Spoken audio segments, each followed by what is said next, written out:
प्रपद्यन्ते तास्ततैव भजाम्यहम्। जब आप अपने को पूर्ण रूप से प्रभु के चरणों में समर्पित कर दिया तो प्रभु अपने आप को आपको दे दिया। ऐसा कोई दानी नहीं है, इसीलिए अति उदार करुणा वरुणालय हमारे प्रभु हैं। अपने आप का दान कर देते, अपने आप को दे देते। तुम उनके सेवक बन जाओ तो कहते मैं तुम्हारा सेवक हूं, हूं भक्तन को दास, भगत मेरे मुकुट मणि। ऐसी स्थिति बना लो कि भारी से भारी विपत्ति में भी प्रभु का कभी विस्मरण न हो।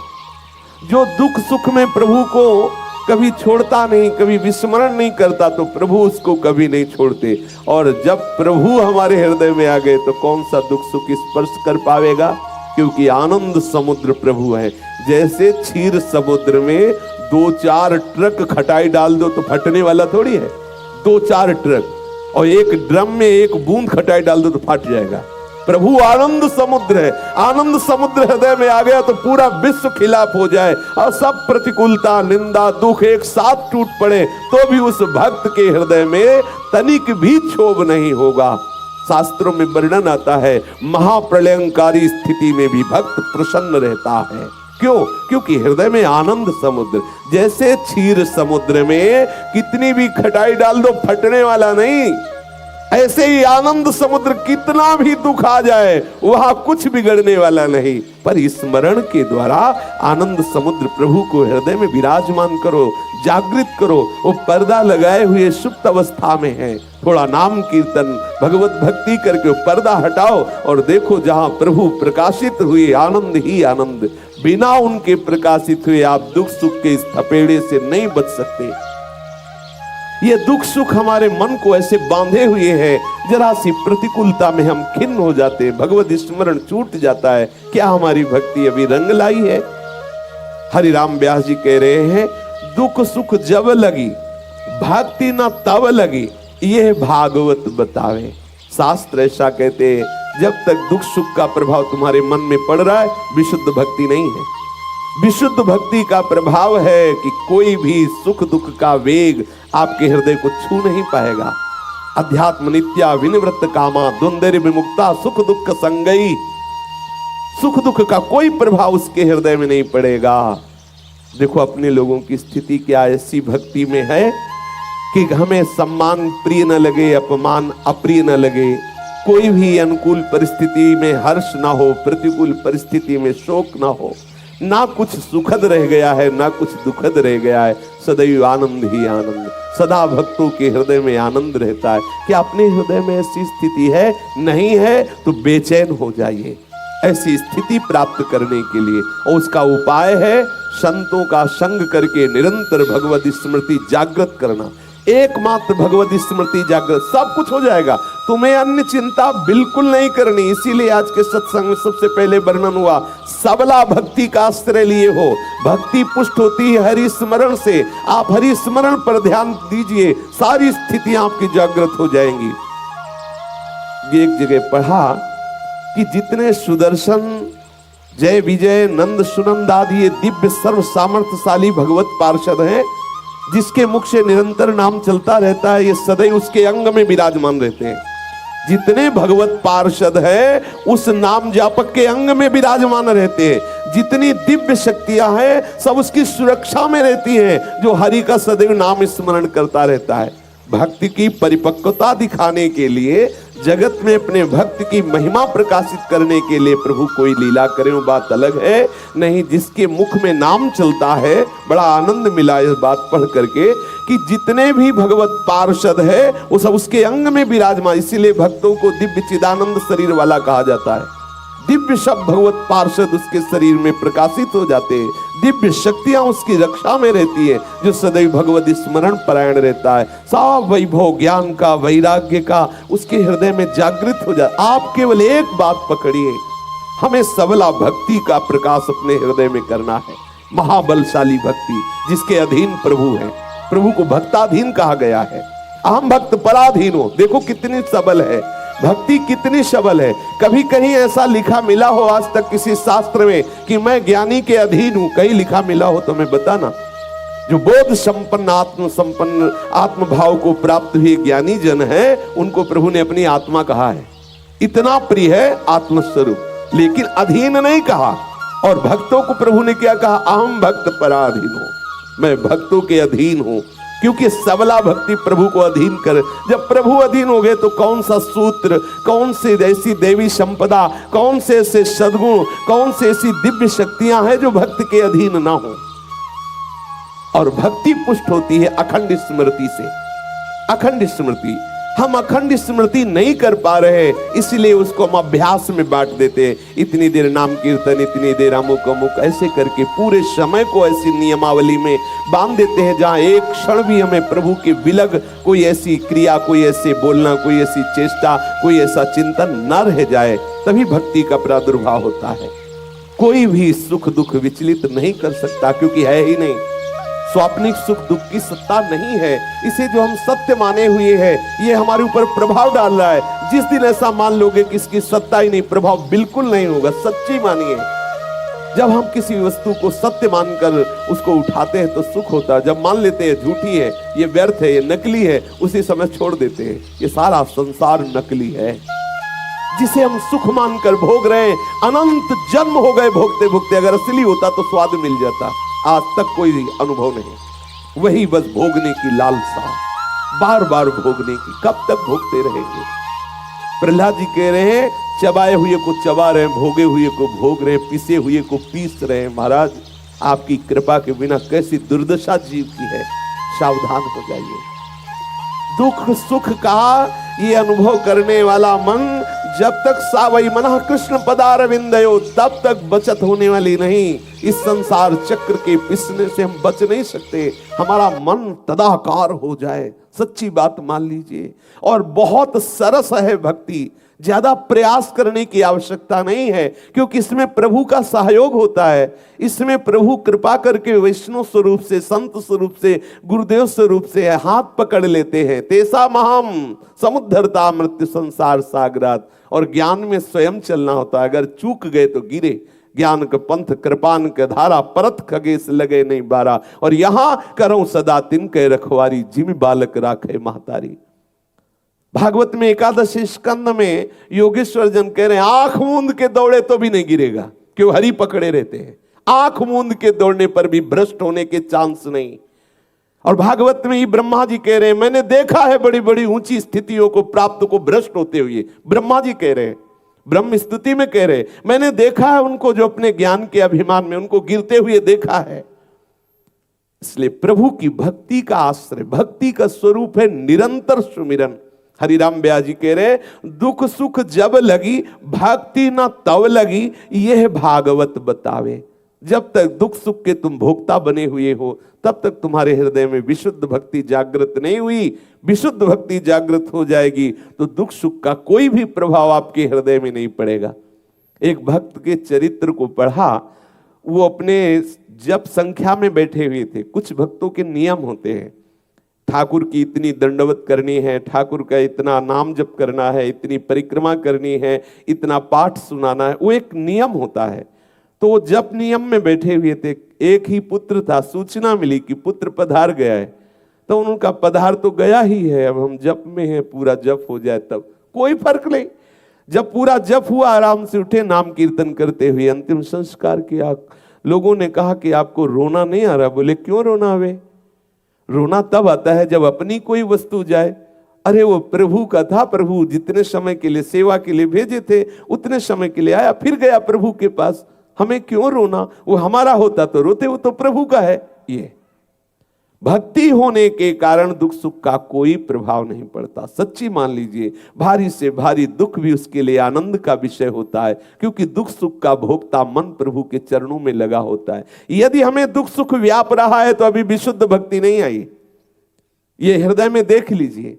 अगर हमें अनुकूलता प्रतिकूलता व्याप रही है, मान सम्मान व्याप रहा है, निंदा स्तुति व्याप रही, तो अभी भक्ति नहीं आई। विशुद्ध भक्ति का स्वरूप यही है। दुख सुख का, मान अपमान का, निंदा स्तुति का प्रभाव नहीं पड़ता।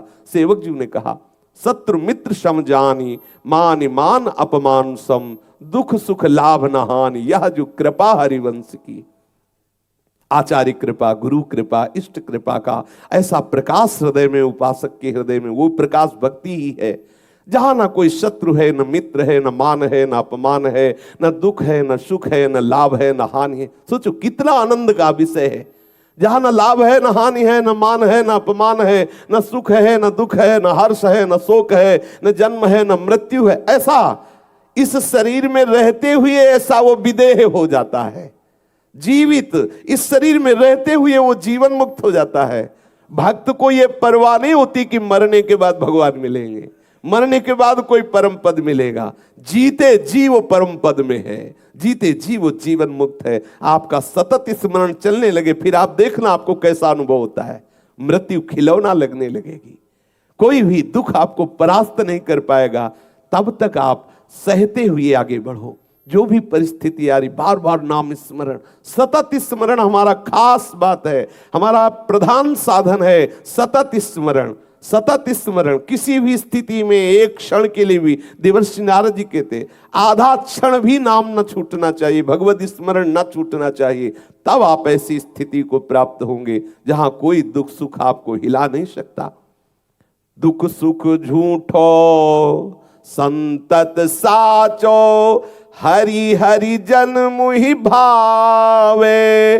सुख दुख छूटे सुख सनकादिक, नारद हरि गुण गावे। श्री हरिराम व्यास जी कह रहे, ये दुख सुख झूठा है।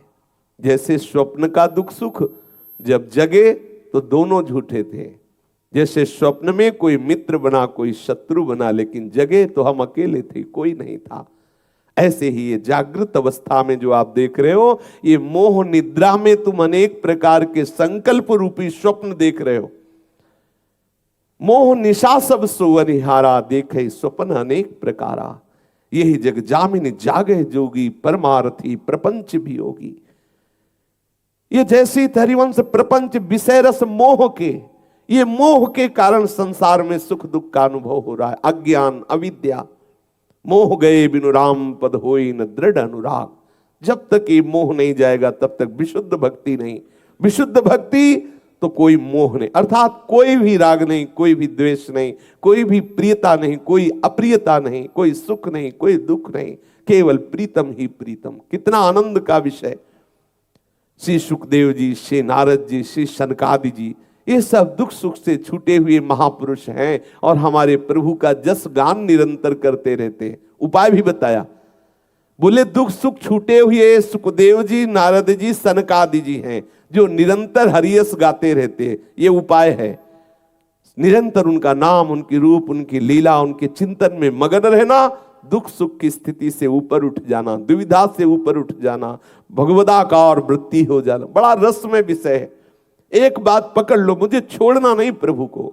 चाहे लीला गायन करके, नाम जप कर, ठाकुर सेवा करके, नाम कीर्तन करके, संत समागम कर, हर समय उनसे जुड़े रहना है। अगर प्रभु से जुड़े रहे तो संसार से राग खत्म होते ही आपके अंदर भूमिकाएं बढ़ने लगेंगी। वो भूमिका स्वयं की समझ में आती है। श्री हरिवंश प्रमाण मनम, आपके मन में प्रमाण आ जाएगा आप किस भूमिका के उपासक हैं। कितना प्रभाव संसार का आपके ऊपर पड़ रहा है, कितना प्रभु का पड़ रहा है, ये उपासक को जांचते रहना चाहिए। हरिराम व्यास जी कह रहे, ये विधि निषेध गुण दोष दुख सुख, ये विषयीन बांध ही नचावे। ये विषयी पुरुषों को नचाते हैं, भक्तों को नहीं नचाते। ये दुख सुख विधि निषेध गुण अवगुण, ये विषयी पुरुष, संसारिक पुरुषों का विषय है। ये भक्तों का विषय तो भगवान नाम रूप लीला धाम में वो मगन रहते हैं। सुख दुख गए जो सुख उपजत है, तापे श्याम बंधावे। जो सुख दुख के ऊपर सुख है, जिस सुख में दुख का लवलेश भी नहीं है, ये सांसारिक सुख दुख नहीं, वो भगवदानंद, जो नाम जपने से सुख मिल रहा है, जो लीला गायन से, लीला श्रवण से, लीला चिंतन से, ठाकुर सेवा से, संत समागम से जो सुख मिल रहा है, उस सुख से श्याम सुंदर को बांधा जाता है। कह रहे दुख सुख गए जो सुख उपजत है, तापे श्याम बंधाए। वो आनंद स्वरूप प्रभु ही आते हैं, वो सुख स्वरूप प्रभु ही आते हैं। हरिवंशी हरिदासी सेवत व्यास तहां बन पावे। हरिराम व्यास जी कह रहे हैं, हरिवंशी और हरिदासी का सेवन करने से हमें श्री वृंदावन का वैभव प्राप्त हुआ, वृंदावन का प्रेम रस अनुभव में आया। हमारे हृदय में जो भक्ति रस नहीं बढ़ पा रहा, उसका कारण है शरीर राग। हम शरीर सुख को ही सब कुछ माने हुए, अगर थोड़ी भक्ति भी बनती तो हम प्रभु से यही प्रार्थना करते हैं कि प्रभु ऐसी परिस्थिति कर दो, कभी बुखार ना आवे, कभी कोई रोग ना हो, कभी कोई अपमान न करे, कभी कोई निंदा न करे, कभी कोई हमारा विरोधी ना बचे, जो विरोधी है वो सब मर जाएं, सब नष्ट हो जाएं। ऐसी अंदर भावना जागृत होती, विरोधी ना हो। और ये नहीं सोचते कि प्रभु ऐसी कृपा कर दो कि जहां से विरोध हो रहा है वो नष्ट हो जाए। विरोध कहां से हो रहा है? मन की मलिनता से। मन की मलिनता मिटी कि सारा जगत हमारा इष्ट स्वरूप है। कितने दिन शरीर रहेगा, कितने दिन रहेगा? भाई जी श्री हनुमान प्रसाद पोद्दार जी अपनी वाणी में वर्णन करते हैं कि ये कुछ ही दिनों में खबर फैलने वाली है कि तुम मरे। भाई जी की वाणी है। ऐसा ही सोचना चाहिए, रोज सोचना चाहिए। एक बार तो बैठ के थोड़ी देर ये सोचना ही चाहिए कि किसी न किसी दिन ये बात आएगी कि मृत्यु आ गई नजदीक। जी देखो घबरा जाएगा, तुम्हारा ये मकान छूट जाएगा, तुम्हारे रिश्ते नातेदार छूट जाएंगे, तुम्हारे परिवार के सब छूट जाएंगे, खबर फैल जाएगी। आज ही फैलाओ पहले मन में ये बात फैलाओ, ये तुम मरे, आज नहीं तो कल मरे। और यहां क्या फैलाया जाता है? अरे मौज लो, जब मरना है तब मरना। नहीं नहीं, ऐसा नहीं। जब मरना नहीं, पता नहीं किस क्षण मरना है, इसलिए हर समय तैयार रहना है। ये उपासक और संसारी पुरुष में अंतर है। संसारी पुरुष का है कि एक दिन तो जब मरना ही है तो काहे ना मौज ले लो, वो ये सोचेगा। और उपासक क्या सोचता है? एक दिन जब जाना ही है तो सावधान होकर के चलो, भगवत स्मरण परायण चलो, अपने जीवन को सार्थक कर लो। भाई जी कह रहे हैं, बहुत गई थोड़ी रही नारायण अब चेत, काल चिरैया चुग रही निस दिन आयु खेत। उम्र बीत गई, रोज रोज मर रहे हो, ये तो बता रहे हैं रोज मर रहे हो। और यहाँ बर्थडे मनाया जाता है, बोले केक काटो, आज बोले हैप्पी बर्थडे, शाम के पता नहीं कौन सा डे आ जाए, डेथ डे, हाँ शाम के वो भी आ सकता है, इसलिए सावधान। हमें तो बहुत हंसी लगती जब बोले हैप्पी बर्थडे। क्या हैप्पी? ठाकुर मिल जाए तो हैप्पी, और ठाकुर नहीं मिल तो हैप्पी किस बात के हैप्पी? बोले एक साल बढ़ गया, रो बैठ के कि एक साल गया, प्रभु नहीं मिले। सब लोग बैठो, आज उत्सव मनाओ, काहे का? रोने का, कि एक साल गया हमसे कुछ बन नहीं पाया, प्रभु नहीं मिल पाए। उसमें क्या? और देखो कैसे मनाते हैं हम। एक बार देखा हमने बच्चे, वो दीपक जलाते ना, बुझाते हैं। अरे दीपक जलाना चाहिए कि बुझाना चाहिए? बोले नहीं बुझे, एक साल बुझ गया, गया जीवन से। और उत्सव मनाते कि एक साल मरे हम, एक साल गए। सावधान, कितना ज्ञान है। जहां दीपक जलाना चाहिए वहां दीपक बुझाते हैं। जहां प्रभु से विनय करना चाहिए कि एक साल तो गया प्रभु, अगले साल में व्यर्थ जीवन न जाए, ये पूरा साल आपके सुमिरन में जाए, चिंतन में जाए, नाथ, तभी जीवन सार्थक है। भाई जी महाराज कह रहे हैं, उम्र बीती जा रही है, रोज रोज हम मृत्यु के नजदीक पहुंच रहे हैं। ये दिन दूर नहीं जब इस लोक में चर्चा फैल जाएगी कि वो मरा। वो दिन दूर नहीं है। ये जितने सगे संबंधी सब तुम्हें प्यार का नाटक करके फंसाए हुए हैं, ये एक दो दिन थोड़ा दिखाएंगे कि हाँ वो भाई बड़ा उदासी है, और इसके बाद सब फिर आनंदित हो जाएंगे। सबसे नाता टूटा ही टूटा है, केवल तू जोड़े हुए है। कितनी सुंदर बात कह रहे हैं गोस्वामी जी भी कह रहे, सुत बनितादि जान स्वार्थ रत ना करुनेह सभी ते, अंत ही तो ही तजेंगे पामर तू न तजय अबही ते। तुम जिनको मेरा मेरा कह करके तुम्हारी जीव सूख नहीं रही है कि श्री हरि मेरे हैं, उनको तो तुम बोल नहीं पा रहे हो। इनको कह रहे हो ये मेरे, ये मेरे, जिनके लिए तुम अपना जीवन लगाए दे रहे हो। सावधान, ये सब छूट जाएंगे, ये सब छूट जाएंगे, तुम्हें छोड़ देंगे। तुम फिर अपने कर्मों का बोझ लेकर के जाओगे, नए रिश्ते नातेदार बनाओगे। वो नए रिश्तेदार सुअर कुत्ता गधा में भी हो सकते हैं, क्योंकि ऐसे ही थोड़ी कि हम इस समय मनुष्य बने तो अगला जन्म। जब भरत जी हिरन बन सकते हैं, महाराज नहुस अजगर बन सकते हैं, देवराज इंद्र के पद से सीधे प्रमोशन हुआ और अजगर बने जाके, नहीं बने तो हमारे तुम्हारे लिए तो कहो मच्छरे आदि का प्रमोशन आ जाए कि भाई भजन तो बना नहीं तो जाओ, पर वृंदावन के बनेंगे मच्छर, मच्छर भी बनेंगे तो वृंदावन। खैर अब चिंता की बात नहीं है, वृंदावन आ गए, वृंदावन का आश्रय ले लिया। पर सावधान, भाई जी महाराज वर्णन कर रहे हैं कि ये मन में जो तुम कल्पनाएं करके लोगों को अपना मानकर व्यक्ति का आश्रय लेकर भोगों में सुख बुद्धि करके समय नष्ट कर रहे हो, बहुत घाटे में हो। ऐसा ही जीवन जा रहा है, बहुत घाटे में हो। ये मन के हवाई महल तुम्हें सुख नहीं दे पाएंगे। जिस शरीर को खूब खुशबूदार साबुन से धोते हो, खूब सुंदर सुंदर श्रृंगार करते हो, खूब कीमती कीमती वस्तुएं पाते हो, सजाते हो और मन में सोचते हो मैं बड़ा सुखी हूं, सड़ेगा एक दिन ये।